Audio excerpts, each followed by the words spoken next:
అందరికీ నమస్కారం. నేను మీ చల్లా శివకృష్ణ అడ్వకేట్. ఈరోజు మనం ఒక ఇంపార్టెంట్ టాపిక్ గురించి తెలుసుకుందాం. అవి ఏంటంటే ప్రామిసరీ నోట్స్. ప్రామిసరీ నోట్ యొక్క చట్టబద్ధమైన అమలు, ప్రామిసరీ నోట్ రాసుకోవడానికి ఎటువంటి అంశాలు ముఖ్యమైనవి అనేవి ఈరోజు మనం తెలుసుకుందాం. Welcome to our topic. సాధారణంగా ఫైనాన్షియల్ ట్రాన్సాక్షన్స్లో ఈ ప్రామిసరీ నోట్స్ని యూస్ చేస్తూ ఉంటారు. విలేజెస్లో అత్యవసర పరిస్థితులలో పొలం పనులకు అవసరమైనప్పుడు డబ్బు అప్పుగా తీసుకొచ్చే సమయంలో ఈ ప్రామిసరీ నోట్స్ని యూస్ చేస్తూ ఉంటారు. మరియు రోజువారీ విధముగా అప్పు తీసుకొచ్చుకునే సమయంలో కూడా ఈ ప్రామిసరీ నోట్స్ని వ్రాసుకోవడం సర్వసాధారణం. కానీ ఇక్కడ ఈ ప్రామిసరీ నోట్ యొక్క చట్టబద్ధత, ఈ ప్రామిసరీ నోట్ యొక్క చట్టపరమైన అమలు గురించి బోత్ పార్టీస్ అంటే రుణదాతలు, లెండర్స్ మరియు రుణగ్రహీతలు, బారోవర్స్ తెలుసుకోవాల్సిన అవసరం ఎంతైనా ఉంది. అయితే ఈ ప్రామిసరీ నోట్ విషయంలో ఈ ప్రామిసరీ నోట్ అనేది బోత్ పార్టీస్ మధ్య అంటే రుణదాత రుణగ్రహీతల మధ్య జరిగే రుణానికి సంబంధించిన ఒక లీగల్ డాక్యుమెంట్. ఈ ప్రామిసరీ నోట్లో మెయిన్లీ అంటే ముఖ్యంగా ప్రధానంగా అప్పు తీసుకున్న మొత్తము మరియు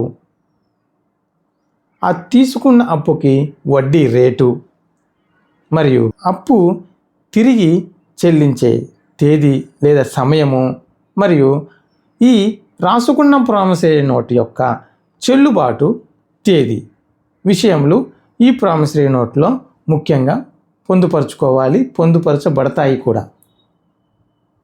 అయితే ఈ ప్రామిసరీ నోట్ యొక్క అమలు ఎలా ఉంటుందంటే, ఒకవేళ అప్పు తీసుకున్న వ్యక్తి డిఫాల్ట్ అయితే, అంటే అప్పు తీసుకున్న వ్యక్తి తిరిగి చెల్లించకపోతే, అప్పు ఇచ్చిన వ్యక్తి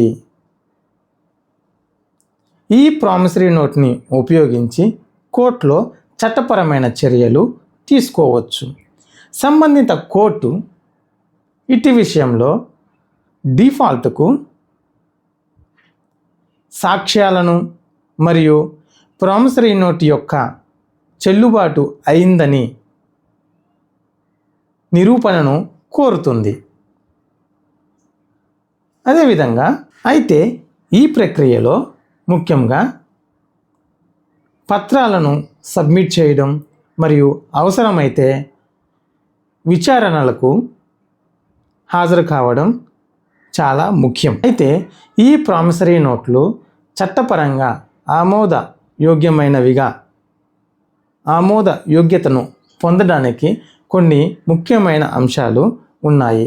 వీటిని ఫాలో అవడం ద్వారా మీ ప్రామిసరీ నోటు చట్టబద్ధమైన ఆమోద యోగ్యతను కలిగి ఉంటుంది. అవేమిటంటే, ప్రామిసరీ నోట్లో మొదటిగా జాగ్రత్తగా చూడవలసింది, ప్రామిసరీ నోట్ వ్రాతపూర్వకంగా ఉండాలి.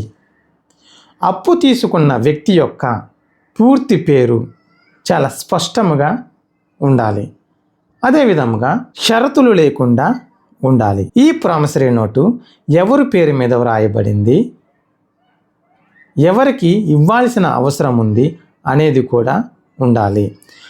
అంతేకాకుండా ఈ ప్రామిసరీ నోట్ యొక్క ఏ ప్లేస్లో రాశామనే డేటు, టైము ఖచ్చితంగా పొందుపరచబడి ఉండాలి. అప్పు తీసుకున్న మొత్తాన్ని చాలా స్పష్టంగా అంకెలలో మరియు అక్షరాలలో కూడా వ్రాసి ఉండాలి.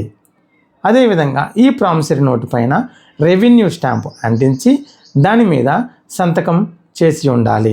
అడిగిన వెంటనే మీకు కానీ మీ అనుమతి పొందిన వేరెవరికైనా అమౌంట్ అంటే ఆ అప్పు తిరిగి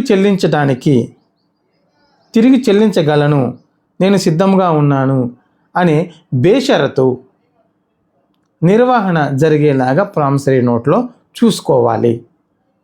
అదేవిధంగా ఈ ప్రామిసరీ నోట్లో ఫైనాన్షియల్ ట్రాన్సాక్షన్ ఎలా జరిగింది అంటే నగదు రూపంలో జరిగిందా లేక చెక్ రూపంలో జరిగిందా అనేది చాలా స్పష్టంగా రాసుకోవాలి. అదేవిధంగా నోటు యొక్క సాక్షుల యొక్క వివరాలు కూడా ఉంటే చాలా మంచిది. ఈ ప్రామిసరీ నోటుకు పోస్ట్ ఆఫీసులో జారీ చేసే రెవెన్యూ స్టాంపులు ఖచ్చితంగా అంటించి ఉండాలి. Thank you so much. మీ చల్లా శివకృష్ణ అడ్వకేట్.